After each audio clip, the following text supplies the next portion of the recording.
আমরা কি সেই হিসাবে চিটাগংকে আমরা কি আমাদের এয়ার ডিফেন্স আছে?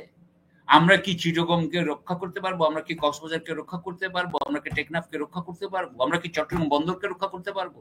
আমাদের নেভি কি ঠিক আছে? ওদেরও কিন্তু সাবমেরিন আছে ভাই, মায়ানমার ইয়ে। এই করিডোর কেন্দ্রিক আসলে আমাদের করণীয় কি? কারণ আমেরিকা যদি চায় বা জাতিসংঘ যদি চায়, আমাদের এই করিডোরের কিন্তু বাইরে যাওয়ার কোনো সুযোগ নাই, বিকজ আমরা শান্তিরক্ষী বাহিনী দেশ। এবং ইতিমধ্যে আমি যে আভাস পাচ্ছি বা খবরাখবর পাচ্ছি, আমাদের সেনাবাহিনী খুব সম্ভবত এই করিডোরের বিপক্ষে অবস্থান নিচ্ছে, বা তারা হয়তো বলছে যে তাদের সেই সক্ষমতা নাই যে এই মুহূর্তে করিডোর দেওয়ার মতো। তো আমাদের আসলে মানে আমাদের এই করিডোর কেন্দ্রিক অবস্থানটা কি হবে? এবং ভারত ধরেন যেভাবে অ্যাটাক করলো, ভারত যদি কালকে যদি বাংলাদেশের উপর অ্যাটাক করে, সেক্ষেত্রে আসলে আমাদের অবস্থাতে খুবই সঙ্গীন।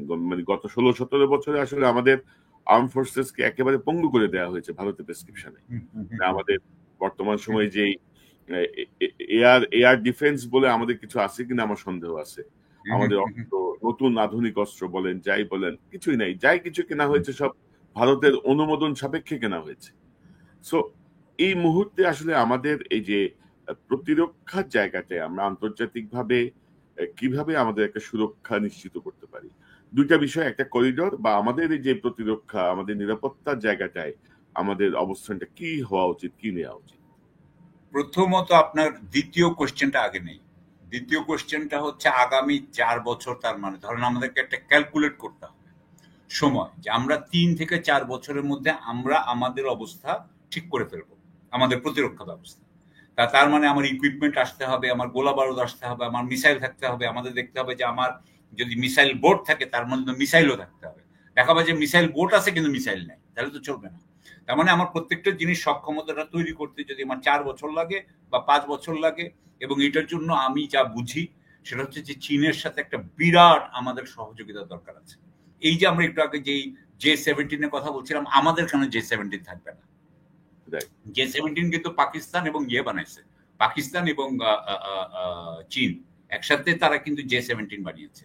তো J-17 আমাদেরও থাকতে পারে, J-10 আমাদের থাকতে পারে, আমরা এর থেকেও বেটার ইকুইপমেন্ট নিতে পারি। প্লেন আছে ওদের, আমার মনে হয় J-30 তো অনেক পরের ব্যাপার।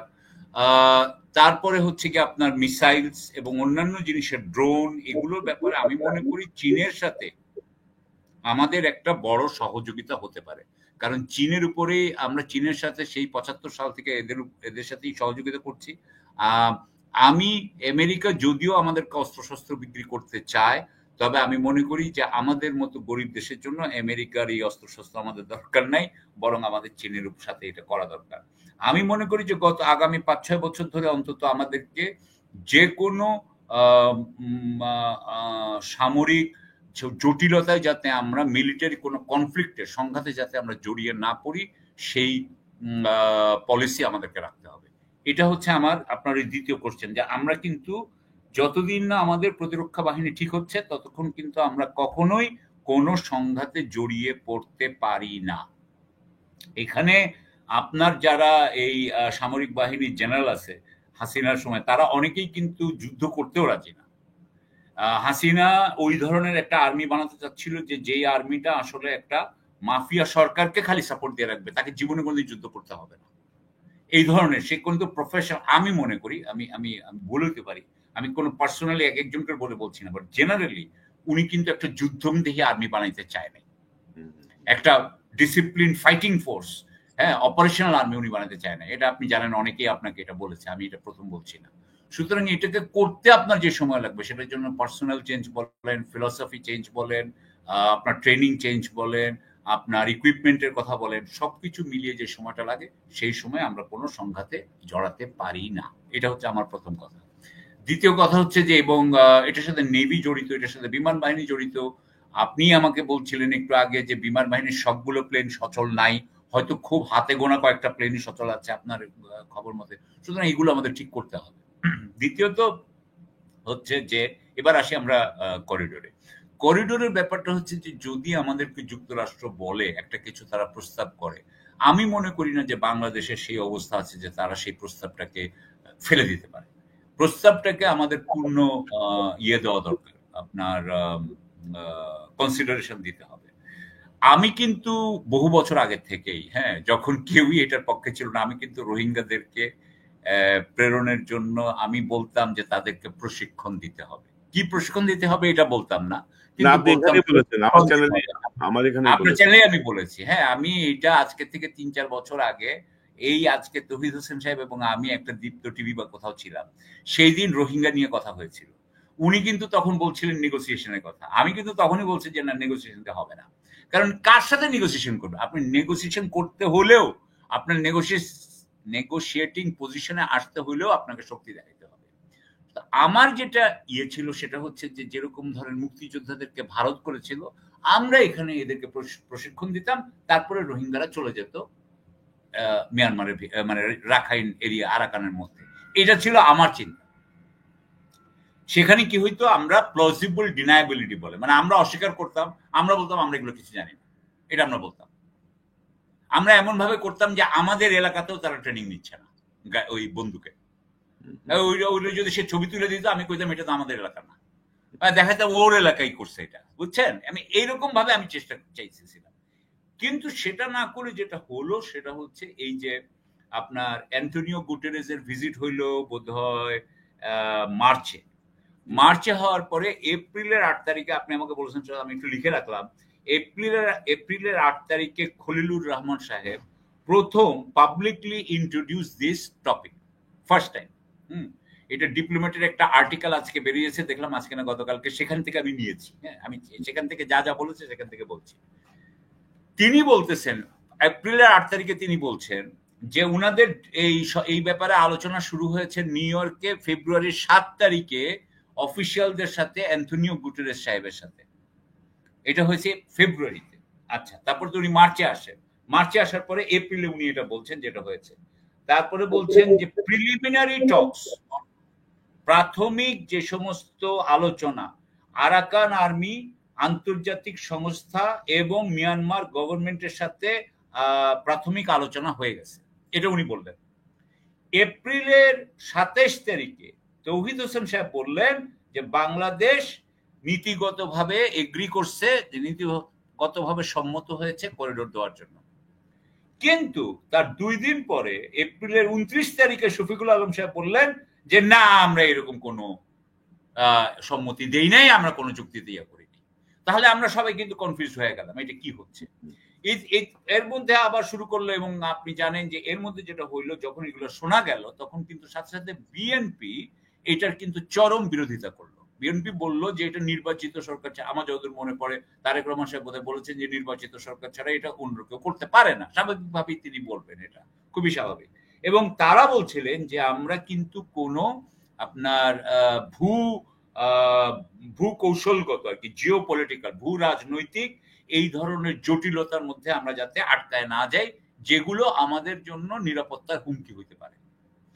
এর সাথে আবার ওই যে জাসদ আছে, সিপিপি আছে, যারা আছে তারা তারেক আপনার দেশের বিপক্ষে, আপনি যে দেশে আছে তার বিপক্ষে একটু বলবেই, এটা তো আছে। হ্যাঁ, এখন এখানে একটা ইন্টারেস্টিং, আপনি যেটা বলেছেন যে চীন কিন্তু কিছু বলে নাই, চীন কিছু বলে নাই এখনো। আমরা জানি না, আমরা যেটুকু বুঝি যে অবশ্যই আমরা দুর্ভিক্ষে কিন্তু খাবারের সাহায্য দেওয়া উচিত, এই বিষয়ে তো আমাদের কোনো সন্দেহ নেই। কিন্তু আমি যেটা ভাবছিলাম, ভয় পাচ্ছিলাম, ইন্ডিয়ানরা বলছিল যে আমাদের এখানে ৩টা ডিভিশন তৈরি হয়েছে, ৩টা ডিভিশন, যে এই একটা করিডোর মানে তো একটা রাস্তা, সেই রাস্তাটাকে তো নিরাপত্তা দিতে হবে ভাই। সেই করিডোর দিয়ে তো জাতিসংঘের মালামাল যাবে, জাতিসংঘের এই আপনার কর্মকর্তারা ওইখান দিয়ে ট্রাক নিয়ে যাবে, গাড়ি নিয়ে যাবে। সুতরাং সেইটাতে ওই নিরাপত্তাটা দিবে কে? তো বাংলাদেশের নিরাপত্তা তো অবশ্যই বাংলাদেশ দিবে, কিন্তু রাখাইন এলাকায় যেটা, অর্থাৎ বাংলাদেশ বর্ডার থেকে ওই যে আপনার যেখানে ওই গুদামগুলা হবে, যেখান থেকে খাবারগুলা বিতরণ হবে, সেইখান পর্যন্ত নিবে কে? আমাদের কথা ছিল যে সেইখানে যদি আমাদের সৈন্যরা যায় তাহলে কিন্তু তাদেরকে, আরাকান আর্মিও ওখানে একটা সশস্ত্র বাহিনী, আমাদের সৈন্যবাহিনীও কিন্তু একটা সশস্ত্র বাহিনী, ২টা সশস্ত্র বাহিনী একটা এলাকায় থাকলে ঝামেলা কিন্তু হইতেই পারে, যদি না তারা নিজেদেরকে আলাদা রাখার জন্য খুব আপনার মানে খুঁটিনাটি একদম ঠিক করা, যাতে নিয়ম নীতি না থাকলে প্রবলেম হয়। আরেকটা জিনিস হচ্ছে, যখন আপনি এগুলো করছেন সেটার মধ্যে প্রথমেই এই খাবারটা কিন্তু নিবে আরাকান আর্মি, এটা আপনি শিওর হতে পারেন, কারণ তাদের হাতে বন্দুক আছে। তো তারা কি অনাহারে থাকবে ভাই? তারা তো আগে খাবে, তারপর অন্যকে খাওয়াটা দিবে।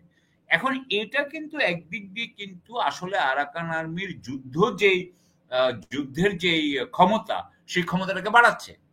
তারা যদি খালি খাবারও পায়, তারপরেও কিন্তু তাদের সক্ষমতা আরো বাড়ছে।